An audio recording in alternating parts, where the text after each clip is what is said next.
Yo, what's good, beautiful people? It's your boy Baba J, and we are back with another episode of the Loud Retweet Show.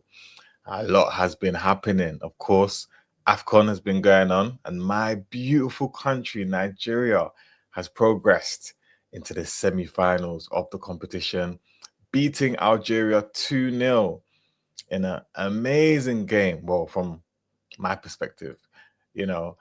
Um, Yeah, of course, Ivory Coast lost yesterday as well to Egypt. Crazy performance from Mo Salah, Marmoush.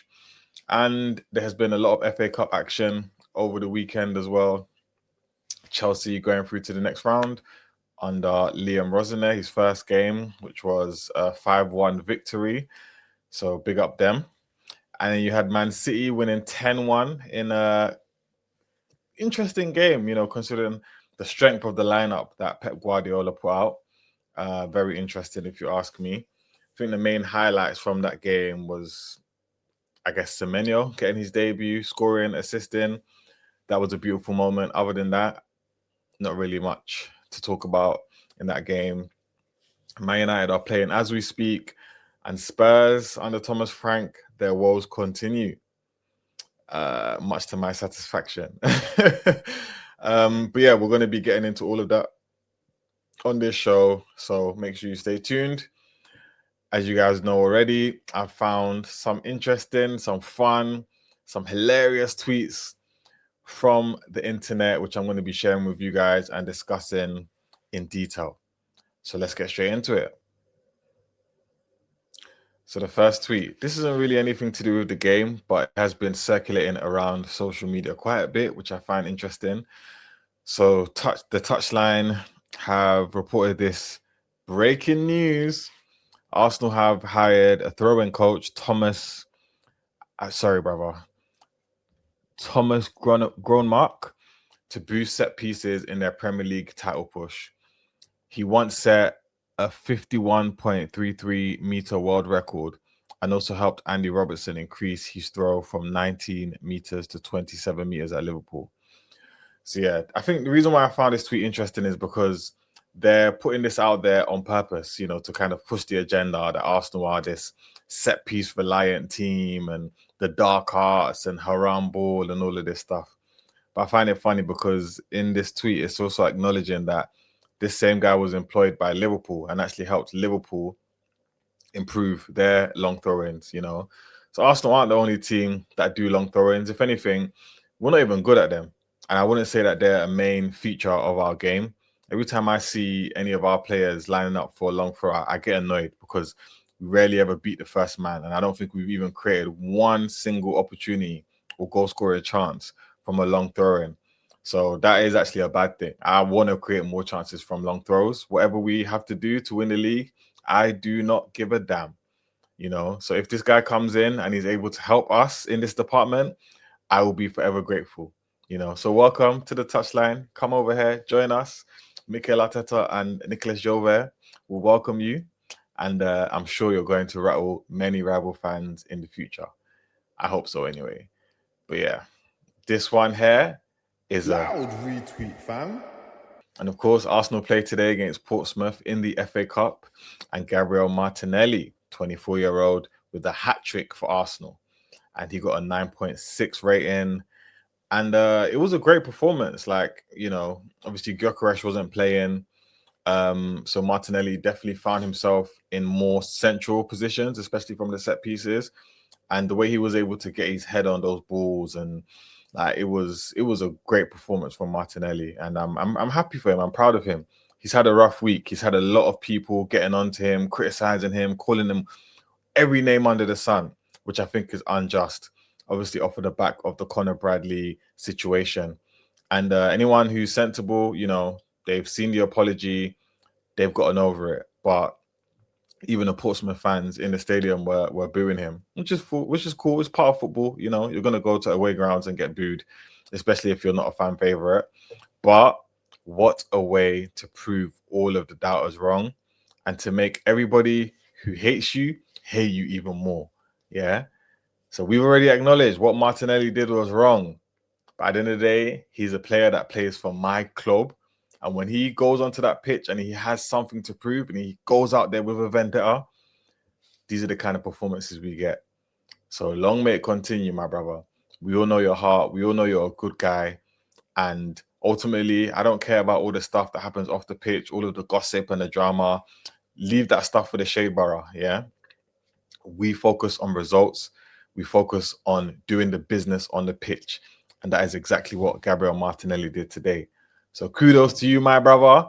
This one here. Loud retweet, fam. All right. So let's get a bit more into the game. Hawks AFC has said Ethan Wanieri, what a footballer, by the way. Arteta must find minutes for him. He is absolute quality. And I agree, there's been a lot of controversy over the last month or so. People are very concerned about the minutes that Ethan Wanieri is getting. Of course, he signed his contract with Arsenal, extending his time with the club. And all of us were very happy. I'm still very happy because we know how much of a talent we have on our hands. But when we signed Eberici Eze, we always knew that, you know, he was going to kind of take a hit in regards to the pecking order at Arsenal.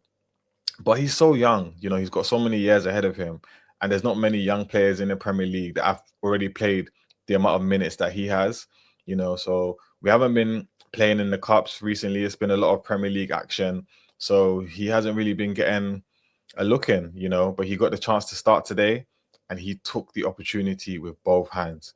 I think one thing we have to remember with Ethan is that when he broke through into the side, he was deputizing Bukayo Saka on the right wing.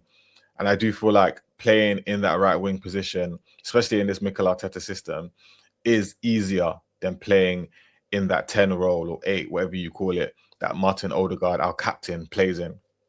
And it's taken a bit of adjustment. You know, Ethan is fantastic on the ball. His control, his awareness, his ability to drive with the ball, his ball striking ability is top notch. But where he struggles sometimes is maybe his work rate off the ball and his positioning. So I think it's going to take time for him to get acclimatized into that role. And these are the perfect opportunities for him to do it. So me as an Arsenal fan, of course, I want him to get minutes. But at the end of the day, we're going for the title this year, you know. So we can't afford to watch teenagers go through growing pains. And I think Arteta is doing the right thing by slowly bedding him into this system and getting him used to playing in that position. And I hope that we could do a similar thing with MLS at some point as well. Because obviously he's broken through as a left back. But hopefully we get to see him in his preferred position, which is in that midfield. But again, it might take some time for him to adjust. But Ethan, that was a fantastic performance. I'm proud. I'm happy. And yeah, hopefully he gets more games and more minutes as the season goes on. So this one right here. Loud retweet, fam. And Rans AFC says, didn't expect myself to be gassed about Havertz back on the pitch. And I agree, because when Kai Havertz first came to Arsenal, of course, like he was brought in to be a midfielder, apparently.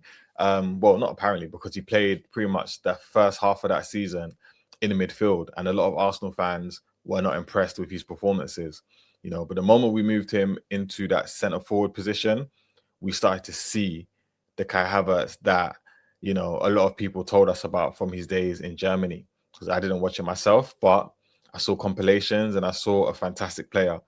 And I think at Arsenal, in that position, we were starting to see the best of him. But last season was a bad season for him with regards to injuries. And it's taken pretty much half of this season to get him back to full fitness. And I think the medical team at Arsenal, Mikel Arteta, they've all been treating him very carefully with regards to his load. And it's completely understandable because he's had a few setbacks as well on his journey to full fitness. But seeing him on the bench today, I was incredibly happy. And seeing him come on and get minutes was fantastic, you know. And of course, Gyökeres has been having a very, very, very hard time since he joined Arsenal, and especially in the last couple months, you know. So seeing Jesus come back to fitness and starting to work his way back into the team, and then now seeing Kai Havertz back, you know, when he was on that pitch, he was looking good. He was doing the things that we know Kai Havertz can do, dropping into midfield, linking up with the players, finding himself on the end of some really nice balls, and also being the contributor to some really nice balls as well, going through into that last line. So I was incredibly happy with the cameo performance from Kai Havertz. He did even get a few touches and shots on goal. But of course, he didn't play for the full 90. But I expect him to get minutes. Hopefully, we can see him in the squad again real soon, because I think Gyökeres needs a break. The pressure has been a lot, and he's tried. I think he's got seven or so goals in across all competitions, and he's tried. But sometimes you just need to take a player who's struggling out of the firing line. And Kai Havertz, he is a solidified member of this team. So I need to see that guy getting minutes, because he is going to be incredibly important going into this final stretch of the season.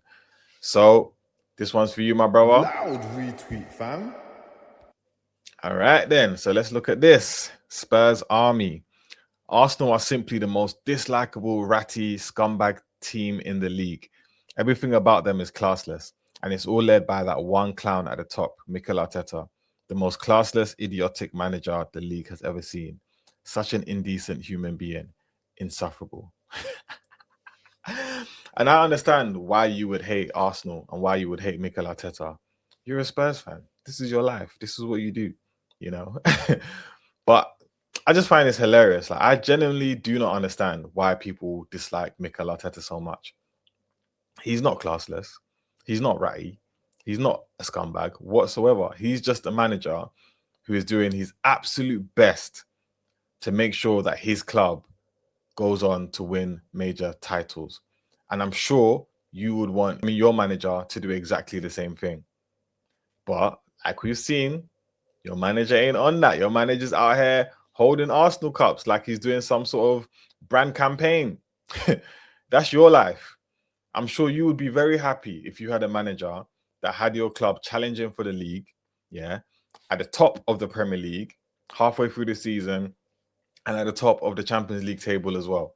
And you would be incredibly happy if rivals hated your manager, because that could only mean one thing.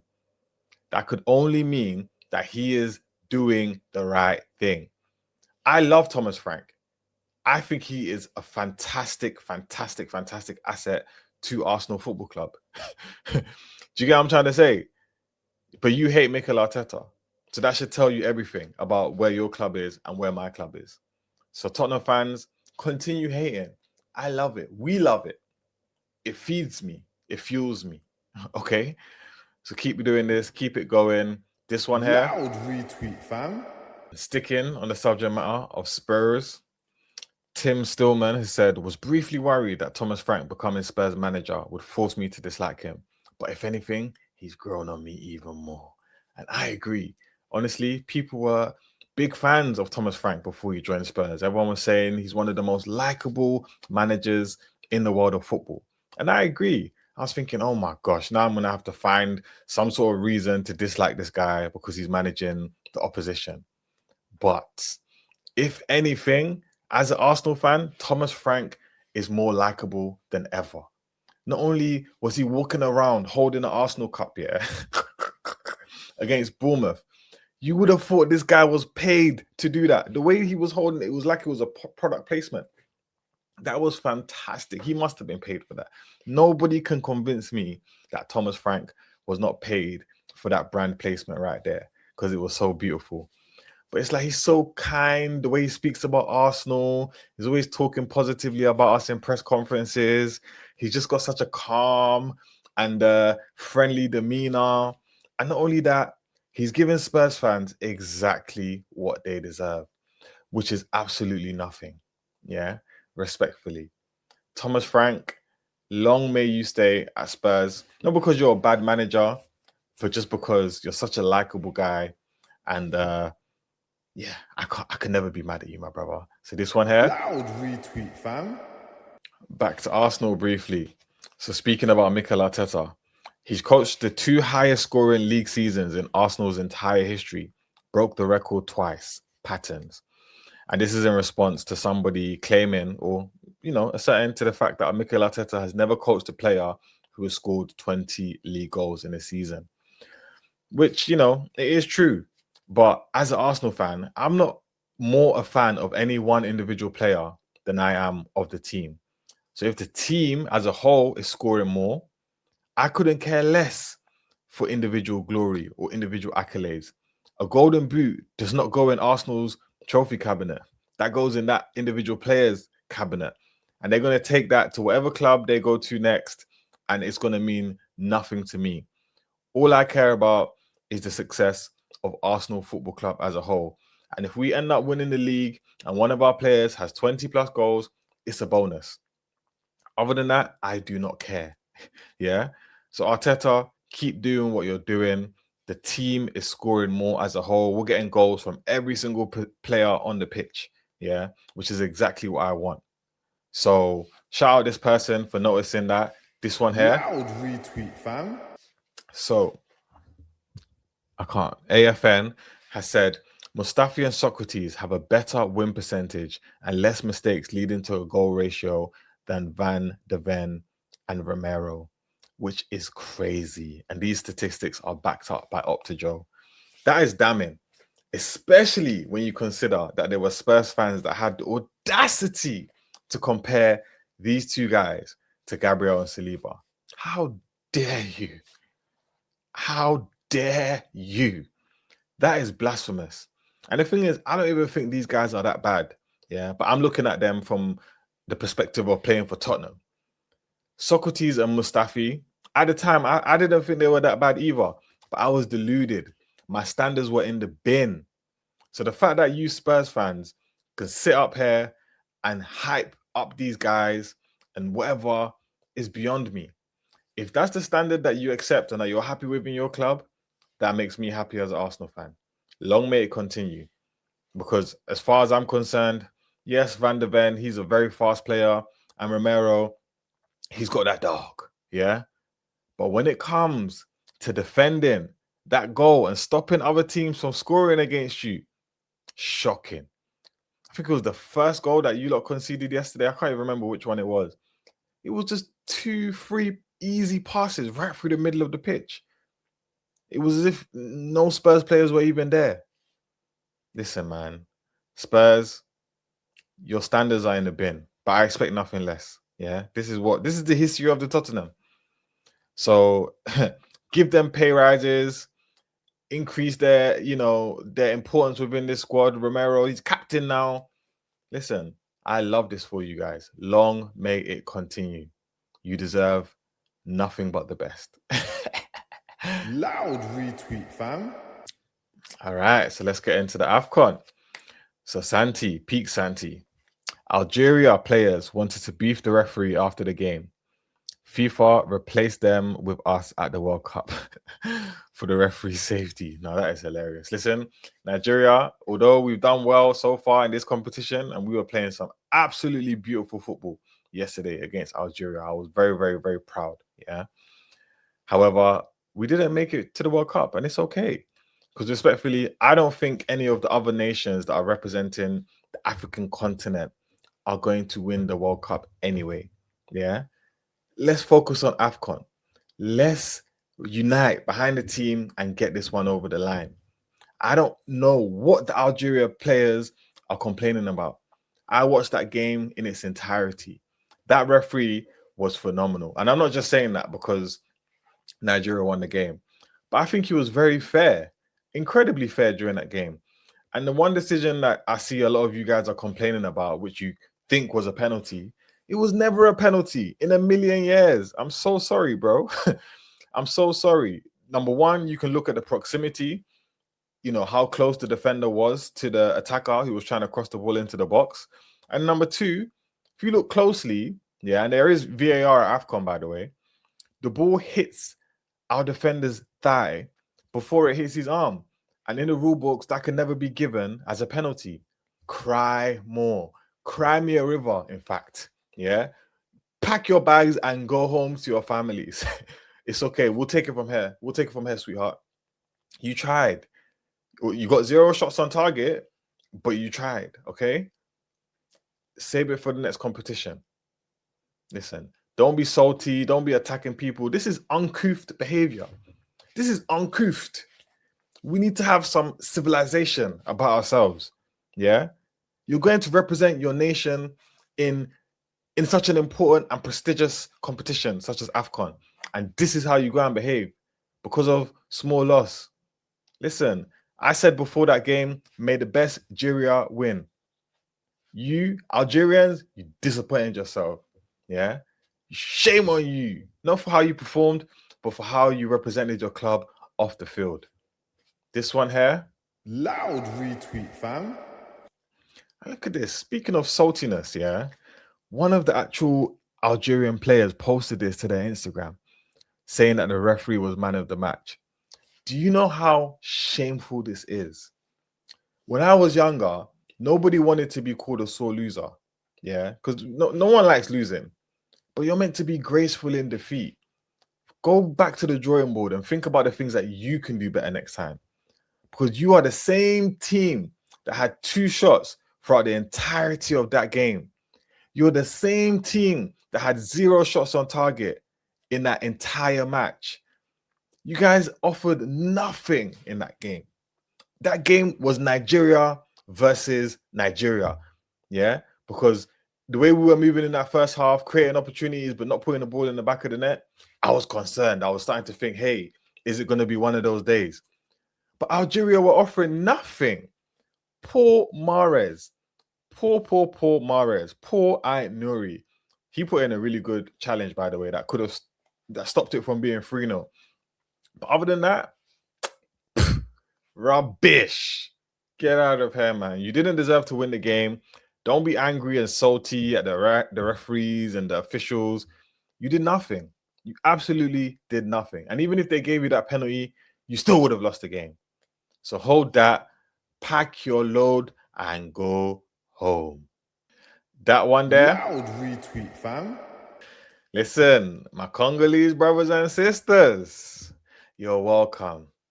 You are welcome, little bro, little sis. And the thing is, my wife is actually Congolese. She's Congolese. Do you understand? Listen, she's not really into football that much, but I know Congolese people were irritated when Algeria knocked them out and then did this. This is deplorable behavior. Yeah. Understand, ignorance is rife in the world that we live in. For this guy to not know the historical context of why that man was doing that, the statue pose during the Afcon games, is a shame on him. Shame on him. One Google search, yeah, one browsing session on Twitter would have told you everything you need to know about the hysterical context, but you chose to be ignorant. Listen, he's apologized. You know, they've done what they need to do in order to make amends of the situation. But listen, Congo, big bro's hair. Big bro's hair. Listen, we're not going to allow them to dunk on you. Only I am allowed to slap your nyash. None of these other guys can come in and think they can sun you. Yeah?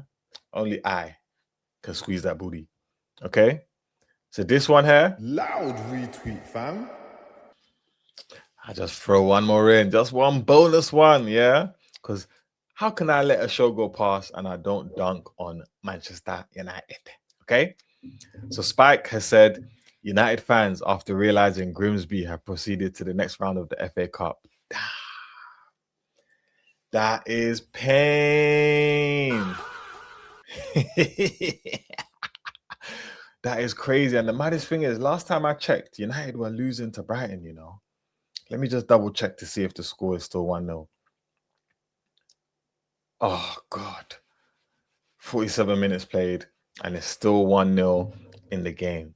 So not only have Grimsby knocked you out of the Carabao Cup, but they might even get further than you in the FA Cup. That is shameful. United fans, that is shameful. You know, one of my boys the other day had the audacity to tell me that Old Trafford is a fortress. No, this wasn't 12, 15 years ago. This was 2 weeks ago. He told me Old Trafford is a fortress. The audacity. Listen, man, I love Grimsby, small little fishing town. You've got a fan for me forever, boy. Forever. Yeah. What you did to Manchester United, Listen, anytime Man United fans start running their gob and talking a whole load of smack, I pull it out like a reverse Uno card. And I just say, Grimsby. And that's because of you guys. Thank you to you. I love you. One day I'm going to come and visit Grimsby, and I'm going to come and lay down some flowers and pay my respects, because you guys gave me one of my best nights of 2025. So this one here. Loud retweet, fam. Yes, sir. So that is it for today. As you guys can see, I'm very happy. Nigeria are doing me proud. Arsenal are doing me proud. And yeah, I get to laugh at all of my opposition, especially Spurs and United. It's always a good day when you get to laugh at Spurs and United. So guys, once again, thank you for tuning in to the Loud Retweet Show. If you're new here, drop a subscribe. If you like the video, drop a like, hype up the video. Go follow me on all social media, and I will see you guys in the next episode. Peace. It's what the world been missing right here.